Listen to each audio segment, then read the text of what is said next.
25th of August, 2017. March to attack, somewhere between Panyume and Kaya, South Sudan. The air pressure in the town seems to drop the day the attack is announced in the morning. The vacuum which once existed has been broken, but the spirit hasn't yet rushed in to fill it.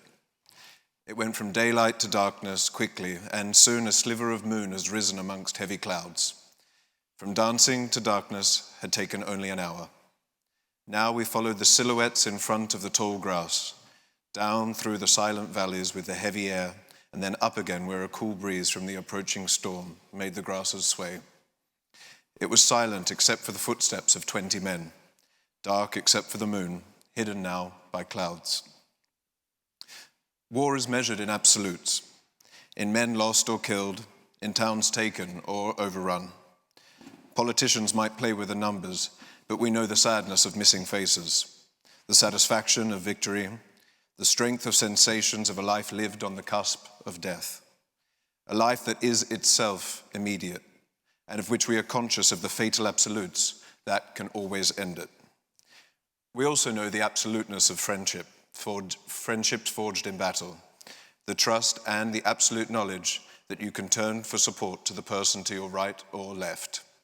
In a world of absolutes, it's easy to lose sight of bigger truths. It's easy for politics to be more flexible than the ideas for which people fight.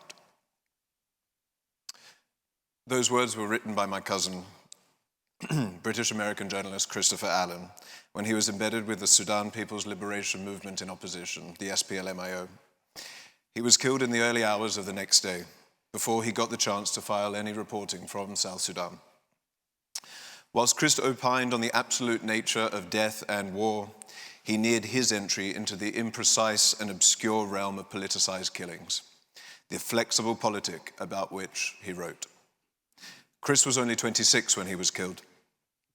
He was a promising young freelance war reporter who had cut his teeth in the Ukraine, reporting post-Maidan. He was one of the first journalists at the site of the shooting down of MH17 and snagged his first byline in the Telegraph with his reporting there. He wrote variously for Al Jazeera, Vice News, The Independent, Le Monde Diplomatique, and others. South Sudan was the first conflict Chris was to cover in Africa, and when he was killed, he was weeks into the longest embed any journalist had spent with the SPLMIO. He wrote in-depth, slow news studies of war, and was likely ready to leave South Sudan after reporting on the battle in which he was killed.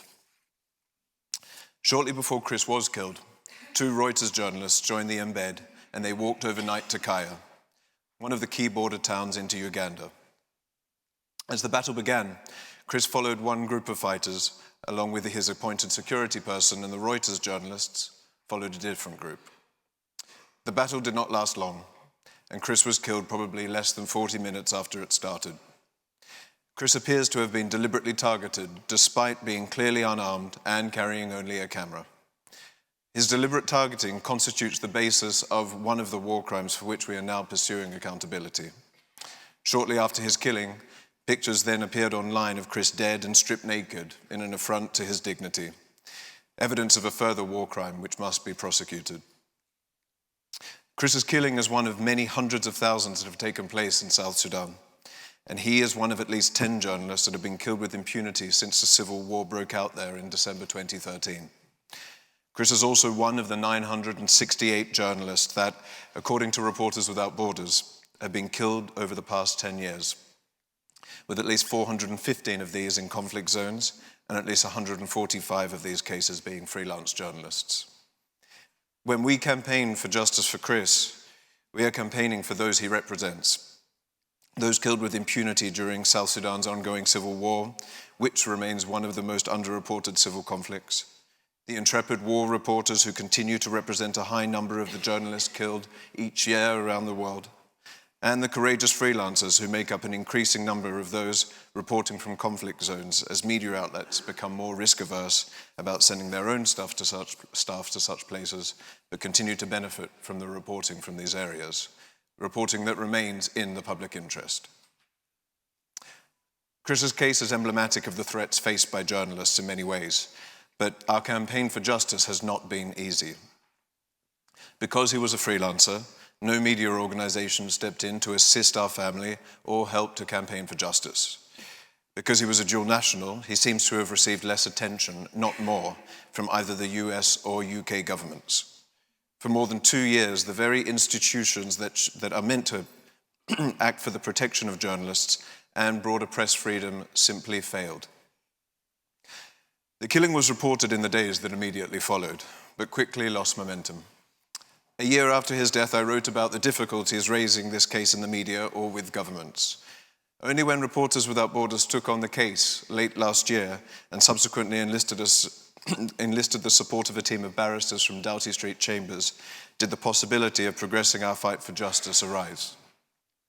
In the absence of an official investigation, the work of investigative journalists has proven crucial to our legal case and the broader fight for justice. Sam Mednick and before her, Simona Fulton, are the only two people to have investigated the killing. Ms. Fulton did an important job investigating the provable facts of what happened on that day. Ms. Mednick found the soldiers involved in the firefight who confirmed that they had seen Chris was taking pictures and offered a convoluted argument about believing him to be a white Congolese, and hence they shot and killed him. Ms. Mednick had the autopsy report analyzed and went to the area where Chris was killed, work that has been the most meaningful developed in outlining the possible case for targeted killing. Recently, she herself was expelled from South Sudan, further indication of the dire state of press freedom in that country. Media organizations have the capacity to guide this fight to end impunity, not least of all by pressuring governments to act in cases like this. However, it takes enormous work to pique the interest of editors in these stories. Once in the door, there is perhaps some initial shock over the details of the story and sympathetic overtures, but then no replies and, of course, no articles. Without the support of campaign groups like Reporters Without Borders, even getting in the front door can be impossible. Initially, it was our family's responsibility to repatriate Christopher's body. This was a massive challenge as we had no experience in South Sudan or East Africa, no experience repatriating bodies, certainly no experience in orchestrating such an operation which required authorizations, lead-lined coffins, investigations, embalming, and more. As reporting of the killing hit the New York Times and big papers and other big papers, the FBI eventually stepped in. This helped smooth the process of the return of the body. Similarly, an increase in reporting on Chris's case around the 2-year anniversary of his killing this past August, in direct response to our active pitching, helped us to gain traction with the Foreign Office here. But that brief increase in media interest has once again waned. We are now constantly trying to raise the profile of Christopher's killing in order that some official body steps in to investigate and then push forward to any relevant prosecution. The most galling and constant experience we have is talking to journalists and editors who have no idea about Chris's story, showing how far we have to go to make this a lasting agenda item. If cases like Chris's disappear with no responsibility attached to them, then there is little hope for journalists who are less connected to the Western media establishment and to countries that purportedly care about the protection of human rights and freedom of the press. The continued decline in these freedoms for journalists is an affront to our societies. If our media does not sustain attention to Chris's case, then his countries failed to pursue international justice, failed to investigate alleged war crimes, and failed to sanction them when they are found to have occurred. The effect is that perpetrators can continue to kill as they please, and we are less bound by our own rule of law. It becomes a natural outcome of this acceptance that journalist killings are somehow acceptable, that more follow, that we have less truth, more dangerous governance, and less freedom. It is difficult to hear about stories like this. However, they represent the dire state of global media freedom. Here in the UK, we have the capacity to act. I am asking you to do so, to help our campaign for justice for Chris, and to ensure an end to impunity for the killings of journalists and better protection for them everywhere.